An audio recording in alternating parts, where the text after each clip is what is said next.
Hello everyone, আসসালামু আলাইকুম। কিতা হঠাৎ সবে আসইন নিবালা অবশ্যই কমেন্ট করিয়া হইয়া যাইবা। অনেকদিন থেকে কাম কাজ করছি না, শরীরে খালি মেসমেসি করে। ও মা গো, এখন দেখি লিমনও আইছে, আইয়া আমার সামনে উবা। তারপর দগ্গে মিলিয়া পরিকল্পনা করলাম কিতা কাম করা যায়। এখন দেখি আমার উড়সা তন তুয়া তুরা সিমেন্ট আছে, নষ্ট অর্ধেক এসে কইতে আর চলো ও সিমেন্ট দিয়া কিছু একটা কাম করিলাই। এর বাদে আমরা বারোই গেলাম দেখতে পাড্ডা বস্তা আর কুদাল লইয়া গাঙ্গ যাইরাম বালি তোলার উদ্দেশ্যে। আমি কিন্তু ইতা কাম পারি না, ইতার মেস্তই রয়েছে কিন্তু লিমন। আমরা এখন যাইরাম কি বালি তোলার ওই বস্তা লইছি আর ও লইছে কুদাল শান্ত।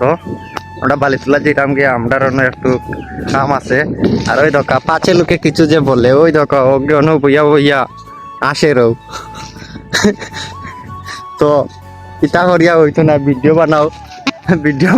অবশেষে আমরা আইলাম গাঙ্গ দেখতে পাড্ডা। ওখান দেখি অনাইয়া দুই ভাইয়ে মাছ মারডা। তারার মাছ মারা দেখলাম তুরার সময় উবাইয়া অনো। তারা দুবাইয়ে মাছ মারা শেষ করা বাদে আমি আর বাতিজা লিমন মিলিয়া লাগি গেলাম আমরা বালি তোলাত। আমি তুরার সময় বালি তুলিয়া হেরান হয়ে গেছি, এখন লাগাই দিলাম বাতিজা লিমন ডে বালি তোলা। বালি তোলা শেষ, এখন আমরা অগুন আটাই রামনো ও বালি অগুন আটাই অনত কিছু সময় রাখি দিলাম, কই ফানি যেগুলা আছে ওগুলা বারইয়া যাইব কি বালি থাকি, তাইলে ওজন কমি যাইব। তারপর আমি লামি গেলাম গাঙ্গ। অনেকদিন থাকি গাঙ্গ লামছি না, একটু কোন গাঙ্গ পানির লগে একটু কুস্তি করলাম। গাঙ্গর পানি দেখা যায় প্রচুর গুল্লা আর পানিও বাড়ি গেছে, কারণ মেঘ দিছে আর পাহাড় থাকি যে পানিগুলা লামের এগুলা গুল্লা পানি লামের, ও কারণে সারা শরীর আর ভিজাইলাম না। তারপর আমি উঠে গেলাম পানি থাকি, আর ওদিকে দি বালি তেনে পানি জড়ি গেছে। তার বাদে আমরা বস্তার দেতা বাড্ডা বালি বরিলাম। বালি ভরা শেষ, এখন হয়েছে আমরা বালি নেওয়ার ফেলা। তারপর আমরা বস্তার ডুয়াবাই হারাই দিলাম কুদালর আচার গো হারাইয়া আমরা দগ্গে খান্দ লইয়া বালি লইয়া যাইরাম কি বাড়ি। বালি ভিজা থাকার কারণে কিন্তু প্রচুর ওজন ই বালিত। তার বাদে আমরা অনেক কষ্ট করিয়া উপরে উঠে গেলাম লইয়া। তারপর তারে দিছি সামনে আর আমি আসলাম পিছে, কই সামনে ওজন কম লাগবো এ কারণে তারে দিছি সামনে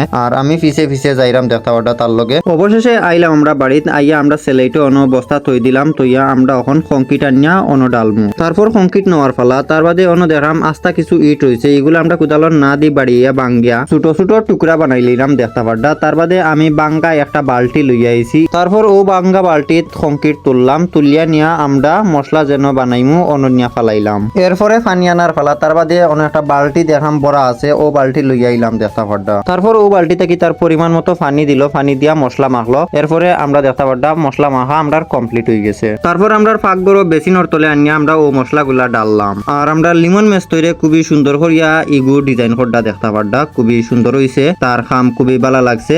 আপনারা তার লাগি দোয়া করবা, আমার লাগেও দোয়া করবা। ভালো থাকা, সুস্থ থাকা। আল্লাহ হাফেজ, আসসালামু আলাইকুম।